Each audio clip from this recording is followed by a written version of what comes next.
Welcome to the Banker Lamp. Please enjoy the video. You start by confirming essentials. Make sure Windows is fully updated and you are signed into your Microsoft account. Once done, verify time, date, and region settings because Store relies on them. Next, run the Windows Store app's troubleshooter. It fixes common registration and permission issues automatically. After the troubleshooter completes, restart your PC to apply changes. This often resolves small cache or service start problems and prepares the system for the next, deeper steps.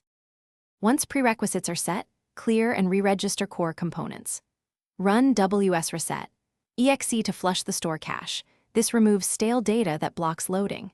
If that fails, open PowerShell as administrator and re-register the store app with the add apps package reinstallation command.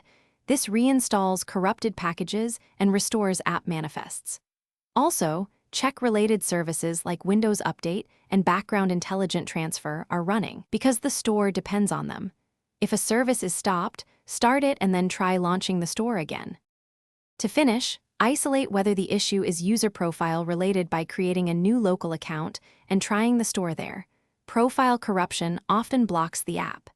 If that fails, perform an in-place repair install using the latest Windows ISO to repair system files without losing apps and data. Make sure to back up important files first. If the store still will not open, collect error codes and check Event Viewer for App X or store errors.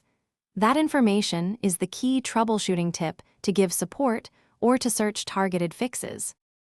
Thanks for watching. If this was helpful, leave a like and consider subscribing. See you next time.